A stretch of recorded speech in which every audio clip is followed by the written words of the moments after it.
I hit the record button. Oh my god, I hit the record button. I think we just need to start, right? Oh my goodness! Okay, if we're gonna do this, I have to start by just committing with this bit.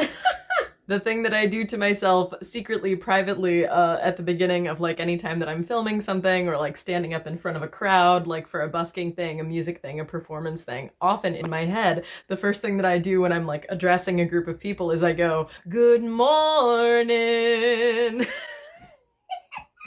Good morning. Oh my goodness. Getting to potentially speak to a group of people who will understand. You get it right. Hello there, my parasocial pals, and welcome back to my channel. If you're new here, thank you so much for joining us. My name is ChloeThePayne, and I have no idea what I'm doing. Today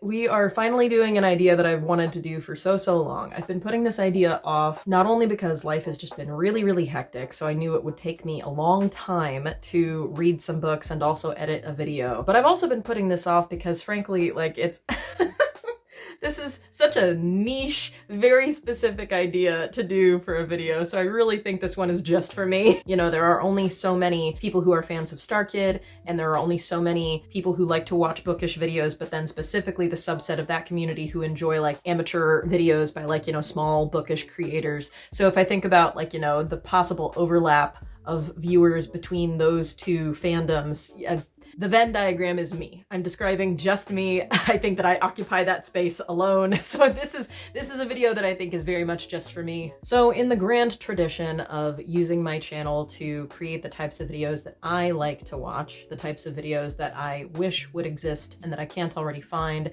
so I just have to take it upon myself to make the types of videos that I wish would exist. Today we are going to read a couple of the favorite books of members of Team Starkid, because I only read books and I cannot draw. I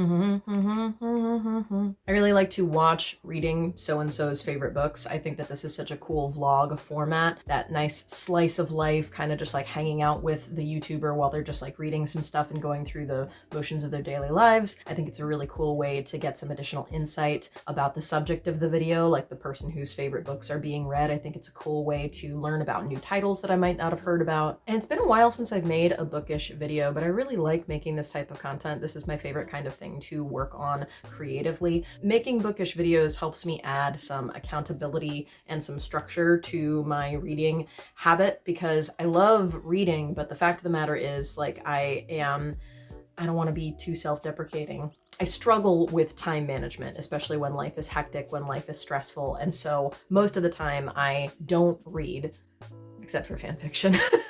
I often struggle to make the time to read books unless there is a project, a deadline associated with it to hold me accountable. So I really like to make bookish videos to sort of like force me to read. So that's where I'm coming at this video in terms of like my bookish background or whatever. In terms of the Starkid of it all, I'm just a huge fan. These musicals mean a lot to me. It was in 2018 that I first initially got on board, just in terms of like, oh wow, these shows are amazing and these talented performers all working together. Wow, good for these guys, hell yes. Let me binge this entire back catalog and get really interested in this. But it was still kind of felt like, you know, not casual fandom at that point, but like, you know, it wasn't like rewiring the synapses of my brain quite yet.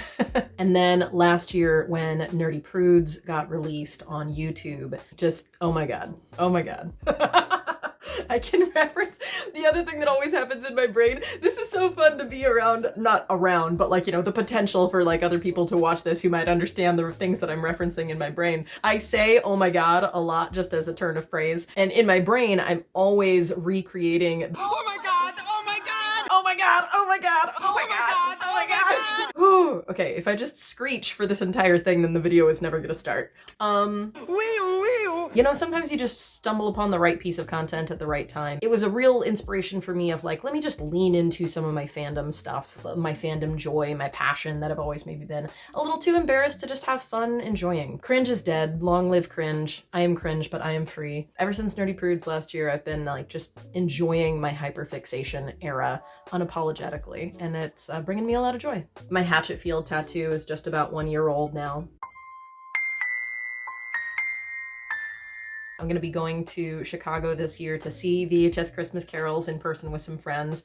Haven't processed that fully. My brain is like protecting me by convincing me that it's not actually going to happen because I cannot fathom the fact that it's going to happen. If I allow myself to process that, I will cease to exist. My last few videos have either been directly about the Tin Can Bros. I had a lot of fun making a Tinlightenment highlights video, or my last couple of videos have also just included little like memes and references to StarKid. The one and only cameo I've ever ordered for myself was from Joey Richter because I was just going through it and I asked for kind of like a pep talk, and I've listened to it so many times now, I've gone back to it so many times that some of the phrasing from that, like again, the things that are just like permanently wired into your brain in terms of like how you talk to yourself and how you hear certain things. Anytime that I tell people what my username is, what my socials are, I'm always in my head going, Chloe the Payne, Chloe the Payne, Chloe the Payne.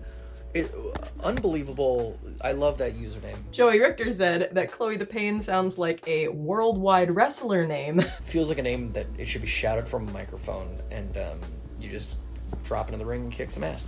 Drop into the ring and kick some ass. So that's what we're gonna do today. We're gonna drop into the ring and kick some ass.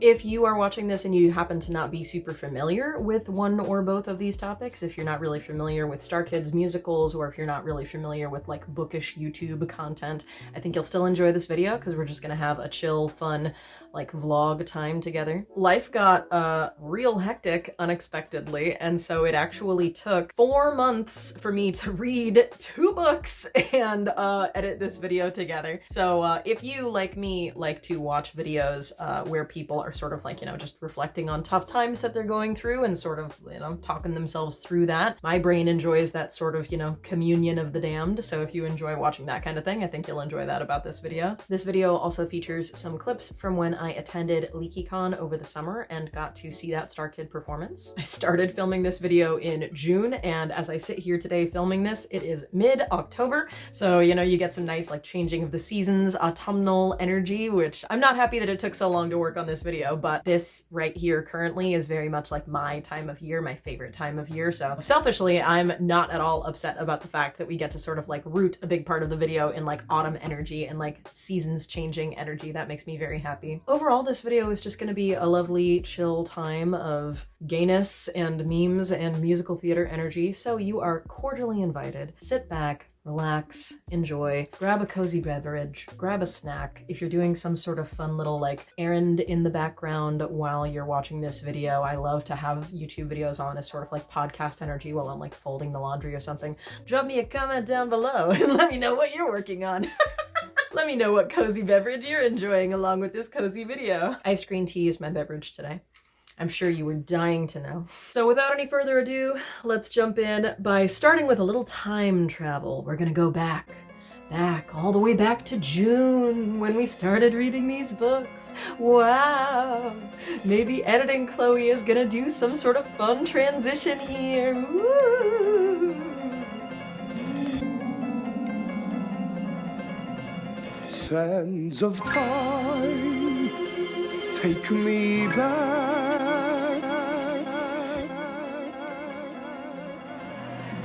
So it is decided. We shall use this time turner to go back in time to Harry Potter. Time to go forward in the past. Here's another scene for you. What the fuck? Alright, so the thing is, had a bad day, so gonna start a silly book.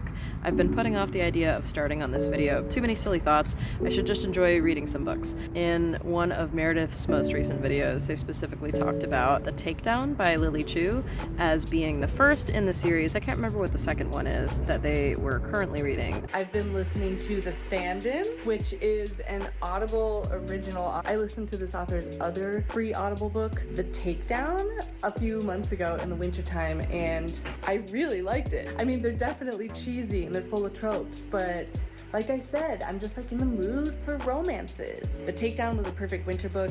Stand-In is set in the summer. It sounds like The Takedown is very much right up my alley. 2 things about the book that are really, really appealing to me that I'm most looking forward to. Thing number 1, Meredith mentioned feeling like the first book, The Takedown, is sort of like winter vibes. I am a very winter vibes person. I am a winter vibes person to the point that summer weather actually like really hurts my brain. I always kind of joke that I have like the opposite of seasonal affective disorder, where like the bright and the heat and the sun really makes me sad and upsets me and makes me want to hide from the world. But like winter and like short dark days and rain and cold, like those things really make me happy. That's why I live in Seattle. So I'm very excited to hopefully channel some winter vibes through reading The Takedown. And the other thing, I got the impression as I was reading just the plot summary, it has that trope that is like, you've got mail, or what's the other one? Editing Chloe, put the cover on the screen right now of the lesbian book that is basically You've Got Mail, but for lesbians. I really love that trope that is two people develop a connection without knowing who the other is, either like through exchanging letters or emails or like pen pal stuff or social media, and then when they actually meet in person, they find that they would not have been like, you know, open to talking to each other if they'd known who the other was, but now that they know who the other is, they're like, ooh, more open to it. I love that trope. I think it's so interesting. It's just more and more poignant as time goes on, and like connecting with people online and social media becomes more and more of like a really valid way that like we connect with each other as humans. I think it's so interesting, that trope.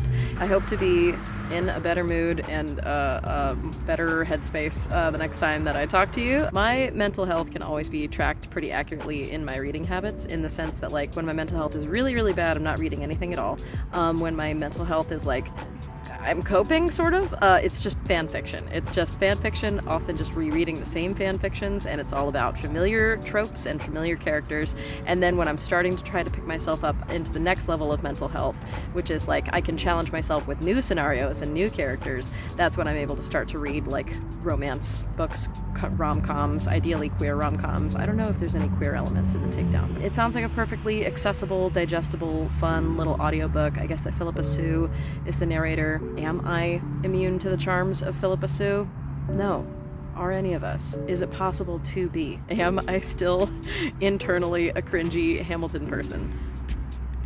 Not beating those allegations anytime soon. So yeah, just gonna go to the gym and enjoy having the book on in the background while I work out. My goal is to not talk to you again until I finish the book, and I hope that by that time I will be in a better headspace. It is so silly.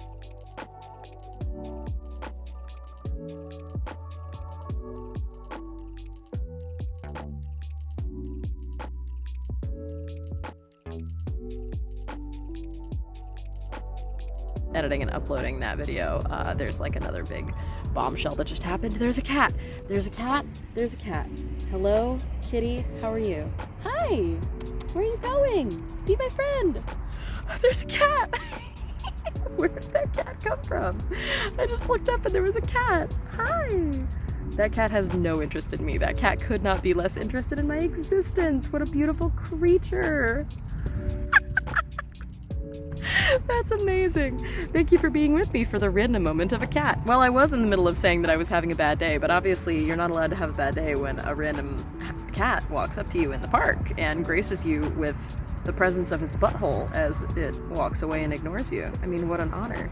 I was going to be building up to saying, like, if you're having a hard day too, or if you also have this feeling that I'm experiencing that I think is very universal for all of us, we all have different periods of time where it's like, man, you're trying to pick yourself up, you're trying to look for the silver lining and be cautiously optimistic about things getting better, and sometimes life just says, no. Sometimes life just says, you don't get to have things get better right now. You need to stay in the trenches that you're in for another minute. You're not done cooking. You're not done marinating. You need to stay in those trenches for a moment longer. I think that we all have that moment sometimes. And so if you are watching this and you need that reminder, that little bit of community, then I'm just here to remind you, like, me too. I'm going through that, and I think that we all go through that sometimes, and it's okay. That's what I had been planning to build up to say in the middle of that ramble. And you know what? We got graced with a cat. What better indicator could we have that we are on the right path? It is time to enjoy a silly little rom-com book and go have a workout and move our silly little bodies and try to have our silly little mental health be improved by the circulation of our blood in our veins. Everything's gonna be okay, guys. A cat said that everything is gonna be okay, so it's gotta be. It's gotta be. Hopefully next time I see you will be the end of the book and saying that things are slightly better, maybe, hopefully, let's see. Yay, let's find out.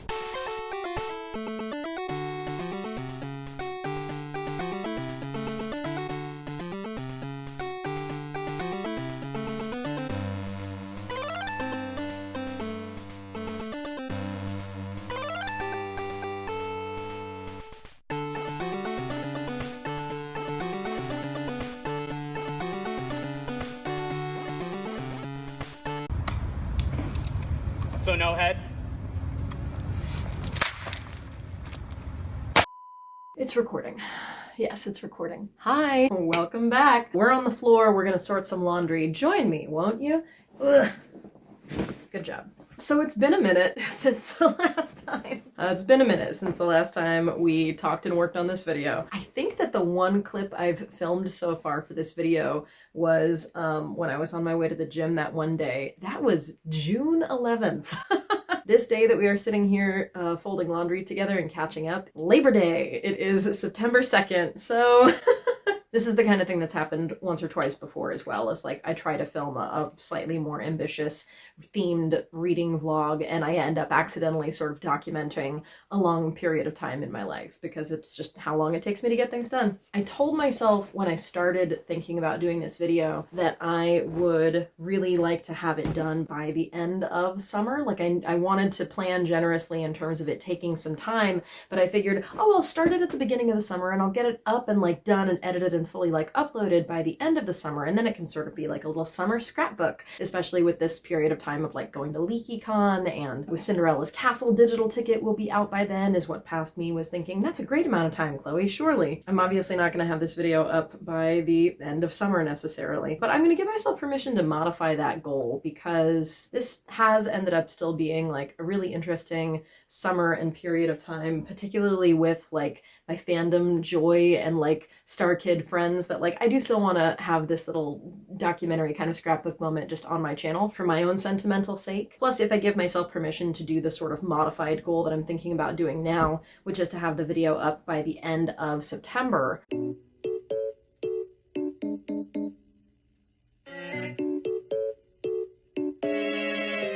that kind of works out better selfishly for me anyway, because this period of time that we're heading into, the autumn, the fall, the chillier parts of the year, this is very much my joy time anyway. So I would still love to finish this video, and I'm just going to give myself the goal now of trying to have it up by the end of September.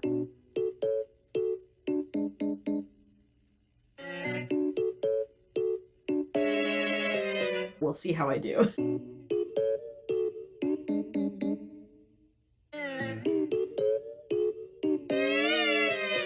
When last we spoke, I was starting The Takedown. Overall, it was a great book. It was a great time. It had all of the cute fluff that I love in sort of a romantic read, a rom-com style read. It also had a really interesting approach to incorporating a lot of topics regarding like diversity and inclusion in the main character's workplace. That was very, that was interesting, the way that they approached that. And certainly the incredible storyline, the through line with the main character's family. I loved the sibling relationship. I loved how the character ended up figuring out different ways to talk to her family throughout the book and resolve conflicts with her family. Overall, the book was a really good time. To briefly summarize everything else that has happened since last you and I spoke, it was a very personally busy summer. There was a lot of travel with friends and family and opportunity to spend some good quality time with people in my life. I also ended up happily, gratefully, but stressfully accepting some unexpected good like gig opportunities that came up. A lot of July and August was taken up by doing music performance stuff, and that was really appreciated, but you know, left me with very little time for other things. The main thing of the summer, which is relevant to this video, of course, I got to attend leakycon. Honey, you've got a big storm coming.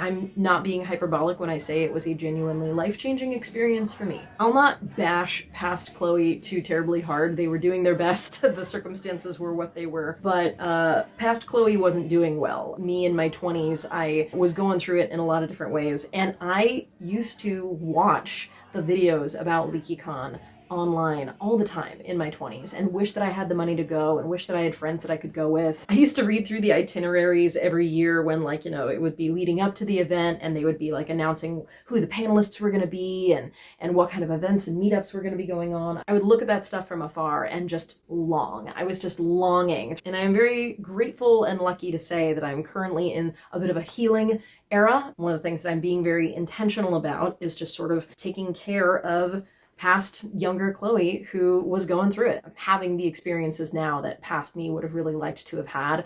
And leakycon was definitely one of the things at the top of that bucket list. Is it true that I'm still just as much of a like broke starving artist as I was in my drunk depressed 20s? Yes, it is. But I was able to get my hand on a discounted ticket for this year, and it was in a city near where I live. And so I went to leakycon this year with explicitly the specific intentional goal in mind. My goal was to meet StarKid friends. That was entirely my goal. I'm very lucky to have other kind, supportive people in my life these days, my friends and family, who are very happy for me to have a hyperfixation that I'm very passionate about, but like they don't get it. They smile and nod and yes dear at me when I express my enthusiasm about StarKid stuff. So my one goal was to be able to go and meet up with other people who might have even just like, you know, the slightest bit of same like level of joy hyperfixation over this topic as I do. And I met some of the best friends I've ever made. If I have time in this video, maybe I'll have time to include a little quick ramble story time about the couple of members of Team StarKid that I got to meet and talk to briefly while I was at leakycon, and that was really amazing as well. I don't typically have the kind of brain that really like cares about like meeting the people in turn, like, I don't know. It's never really a goal. It's never really something that I seek out. I've been lucky enough to meet enough other like celebrities and people that I've admired throughout the years that like you meet them and you look at them and then you're just standing in front of them and you're like, oh yeah, we're both just people. There's nothing to really like freak out about here. So I never was gonna seek out those experiences, but they did just happen to organically occur. I did get to have a couple of really nice interactions. So that was, you know, above and beyond anything that I might have ever hoped for the trip. And I have to cut myself off because I would just keep talking forever about how wonderful leakycon was, but suffice it to say, it was incredible. I made StarKid friends. I'm like still in touch with StarKid friends. I'm on Discord with StarKid friends. This is just the best time. Again, just in terms of relevancy for this topic, for you know, for this video, went to the convention, made incredible friends, made incredible memories, got COVID. That was the order of operations there. That's how that went down. The convention was definitely a bit of a super spreader. A bunch of people got sick, unfortunately. Thankfully, everyone seems to have had a quick recovery and like, you know, a mild COVID experience. So overall, our sort of trajectory for this video has been reads one book that was started in June and finished sometime in July, does a lot of travel, does a lot of gigs, gets a lot of sick, starts book number 2 in September with the hopes of finishing very quickly. That catches us up, right? You feel caught up, you feel on board, cool. So anyway, book number 2. I'm a professional booktuber. I definitely could already see so much opportunity for inspiration for doing like more and more parts of videos like this to make this a series of like reading all the favorite books of various, you know, StarKid people, because there's just so many directions to go. There's so many people. I would love to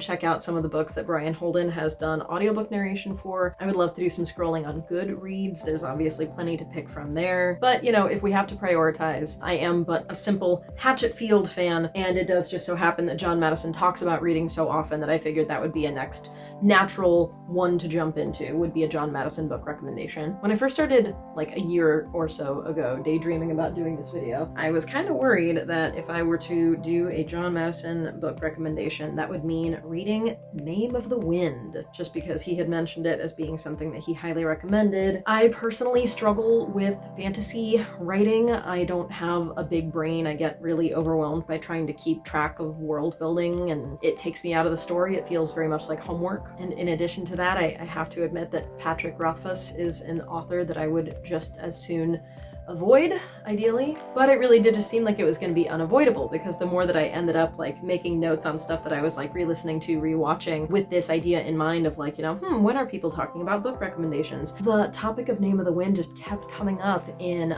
John's comments, certainly. Would you ever consider reading The Name of the Wind? It's such a good book. John, have you ever considered that you're a loser?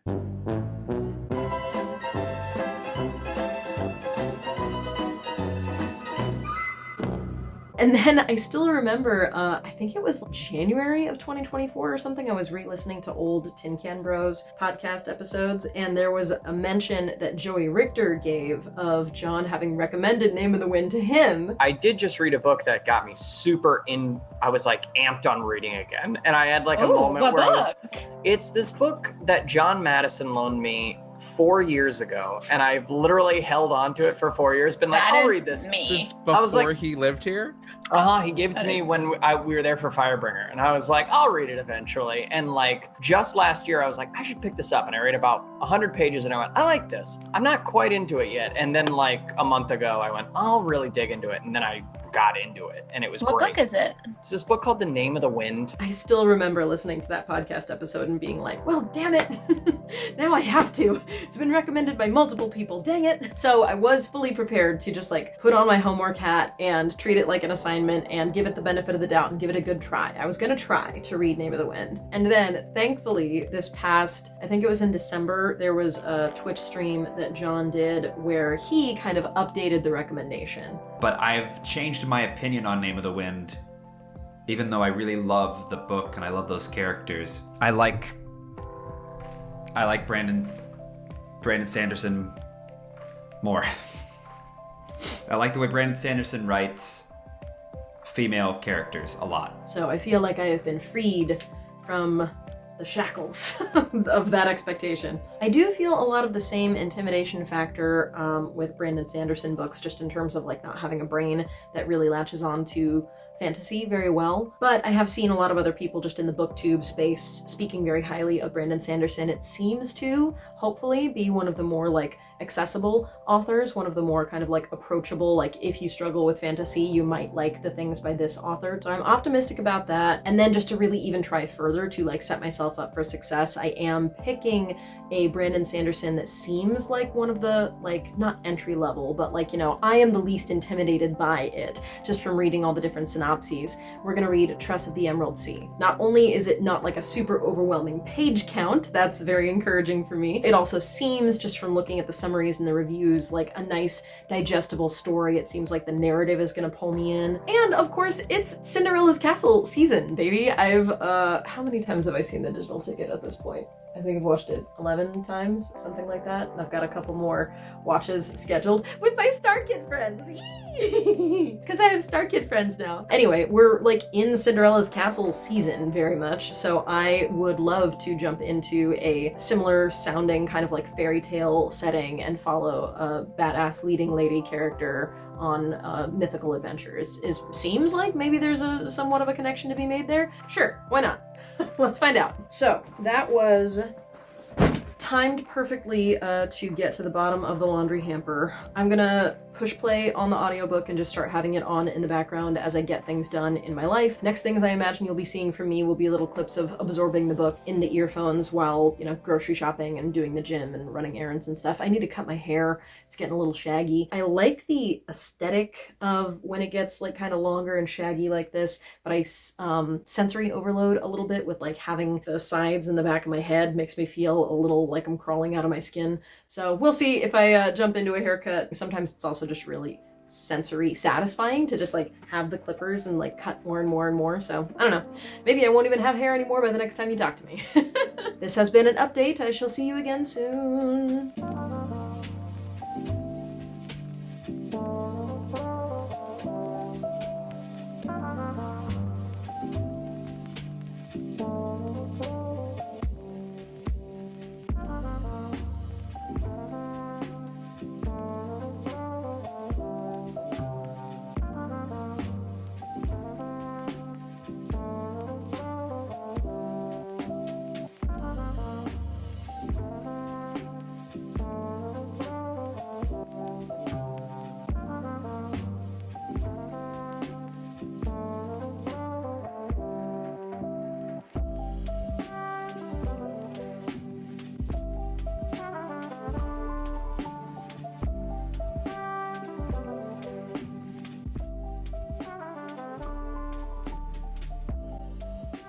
Okay, I think that's fine. I think it's recording. Am I ready for... I need a water bottle. I need to go get my water vessel so I can be a little hydrated bitch. Mountain Valley High School Theater Guild. Can you tell what I've been listening to with every second of free time? In a tucked away corner of D Hall. Okay, hi, welcome back. It has been a month and a half. It is now mid-October. Good reasons this time. I mean, there are good reasons every time. You never have to apologize for how long it takes you to do something, Chloe. This time, the reasons for the break are very exciting things related to audition and casting stuff that hopefully I will be able to tell you about soon.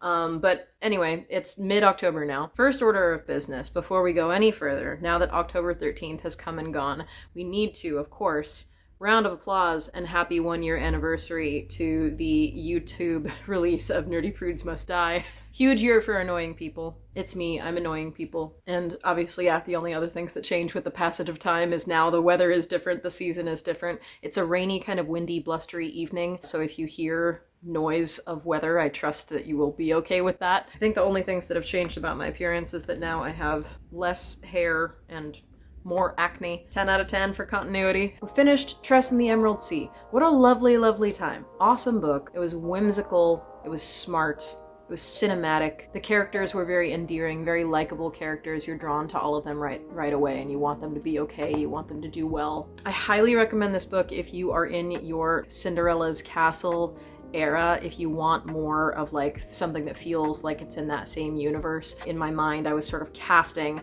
the role of Tress as being played by Bryce. I was sort of casting the role of the narrator as being played by Jeff, and it fit right in, like the tone made perfect sense. It feels like it's all in that same universe. I feel like it was during the Kickstarters, maybe the Lang brothers were the ones who mentioned that Cinderella's Castle was inspired by several pop culture things, obviously Labyrinth and Jim Henson. Princess Bride, I think, was tossed around at some point as being like a frame of reference or like an inspiration. If nothing else, even if that was never actually mentioned, it's something that I feel like I see as a viewer, like I do feel like there's a similarity between those two universes. And Tress and the Emerald Sea, I was getting the same vibe as I was reading it of like, oh, this feels very like Princess Bridesy, this feels very like a Rob Reiner kind of fantasy thing. In the end notes of the book, like the afterword, the author, Brandon Sanderson, did specifically mention, this is very directly inspired by The Princess Bride. I think that he told a really sweet little anecdote about how like it was he and his family were watching the movie during 2020 lockdown, and his wife was the one who had the real first like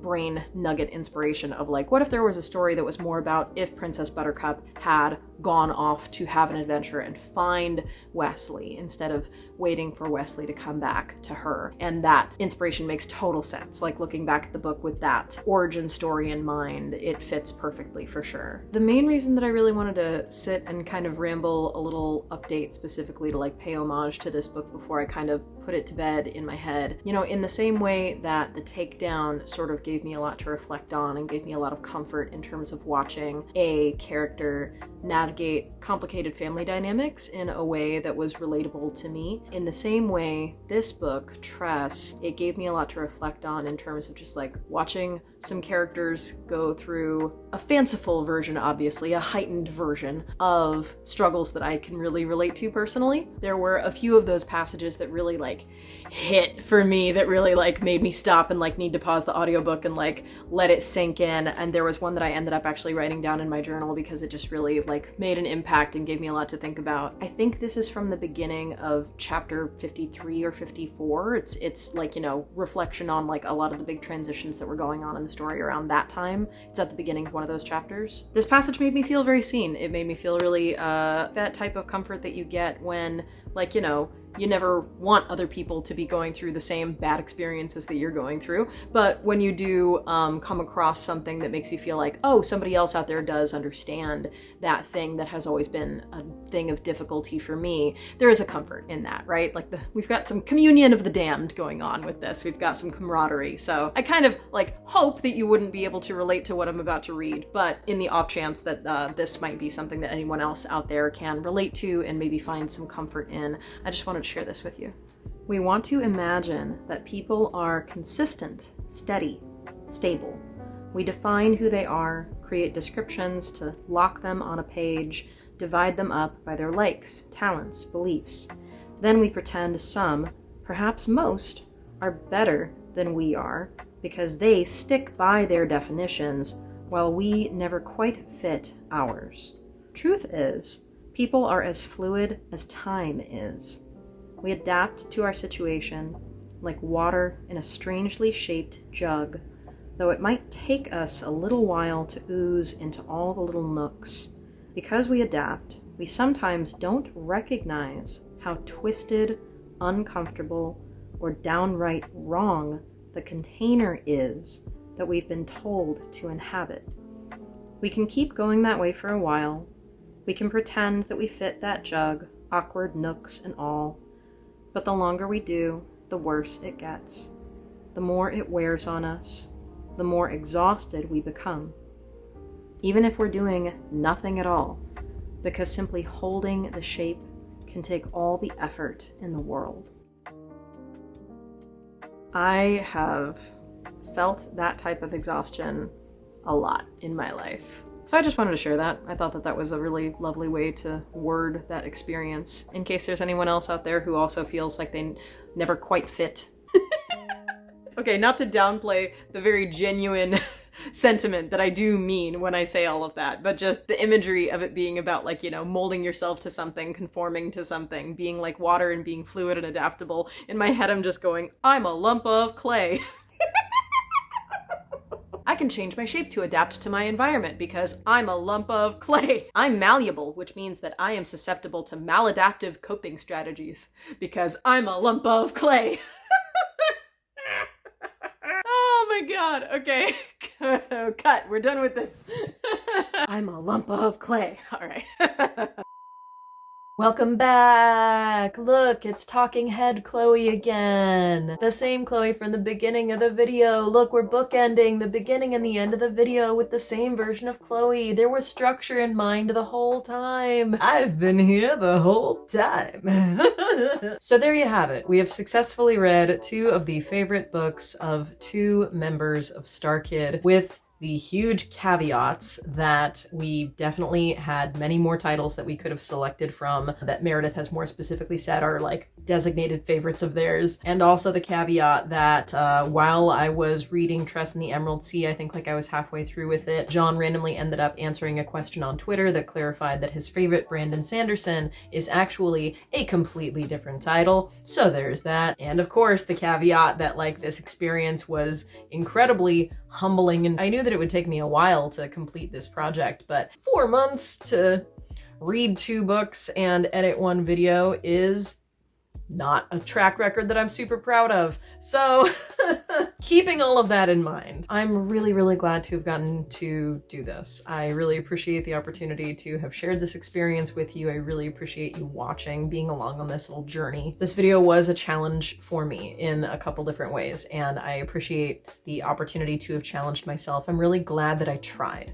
Leave me a comment down below. If I do videos like this again in the future, is there anyone that you think I should read the favorite books of? If I do another StarKid version of this, specifically if I do like part 2 of reading StarKid favorite books, which members of StarKid do you think I should read the favorites of next? And if there happen to be like any super fans out there watching, you know, if I'm lucky enough to have like any OG dick rats in the chat, can you think of anything that you have ever seen from like, you know, an interview or a podcast clip or like social media or something where any of the members of Team StarKid have mentioned what like favorite books of theirs might be? Drop me your favorite little pieces of like, you know, obscure data that you remember from like, you know, some random YouTube video from 10 years ago kind of thing. I think I mentioned in one of the earlier clips that if I were to do a part 2, like reading more of StarKid favorites, I think that the next things on my to-do list would be, I want to check out one of the audiobooks that Brian Holden has recorded, and then Jay/Esmeralda has definitely done a really cool job curating their Goodreads. It also occurs to me, I never actually have read any Lovecraft. On the one hand, it is like, you know, just another problematic author that I would love to avoid, but on the other hand, I do know, you know, Cthulhu and like the overall like tone. I get the impression of Lovecraft's works have really been a direct inspiration on the Lang brothers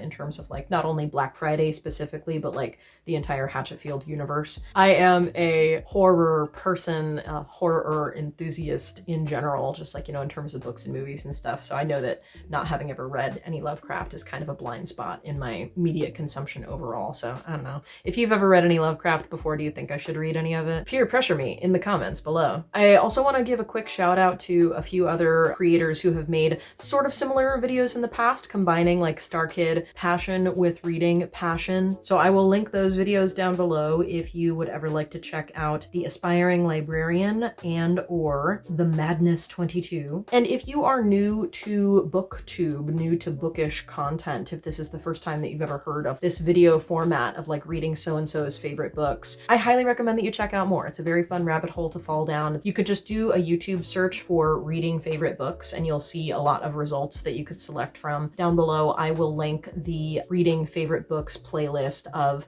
my favorite booktuber of all time, Allison Pages. I highly recommend that content. The coziest, most comforting, most creative content on all of this website. I've also made one other video like this before that you might enjoy if you're still here watching this, reading one of my favorite beauty YouTubers' favorite books. I'll also link my playlist of just all the other types of bookish stuff that I've made before if you want to check that out. I do want to mention, yeah, I can mention it and just be coy about it. You know, this is where ordinarily I would just like encourage, hey, if you also want to like be my buddy on social medias, here's my social media handle. I will say, you know, part of the reason that this video took as long as it did in terms of September and October, there was some audition stuff that was going on, some casting stuff that was going on. I'm not allowed to talk about it yet. Let's just say if you are a fan of queer musicals, which obviously if you're a starkid person and you're here, if you would like to be able to follow along on the world premiere of a new project that's going to be getting started to work on and get announced in the next few months, I highly recommend that you check me out on social media. I am at ChloeThePayne on all the things. ChloeThePayne! ChloeThePayne! Drop into the ring and kick some ass. Oh, and if I haven't already said it, I know that I keep mentioning all the little like Joey Richter cameo-isms that are just like part of my speech, but if you've never ordered a cameo from Joey Richter, highly recommend. I get the impression that Kurt Mega and he have a similar, I've never yet ordered one from Kurt Mega. Cannot express how broke I am. Just so very broke. But I, from what I've heard other fans talk about, it seems like Joey Richter and Kurt Mega's cameo style are both very similar in terms of like, you know, you ask for a simple thing and you end up with like, you know, a 7-minute long, like, you know, fun little monologue ramble sent back to you, something very fun and very personal. So here I am doing the end video, like, you know, plugging a bunch of different stuff. Go get a cameo for yourself. You deserve it. It's very, very fun. I'm available for commission songwriting projects. You can check out my last video if you'd like to learn more about how that process works. And you can also just email any inquiries directly to me, ContactChloeThePayne@gmail.com. If you feel up to it, I have some links listed down below about organizations that you can support or even just learn some more about, just little ways to try to make the world slightly less shitty. If you are an American citizen, please make sure you are registered to vote. And please vote. And if you're even just having a bad day, if you need any support, there's some mental health resources listed down below. Okay, I think that's everything.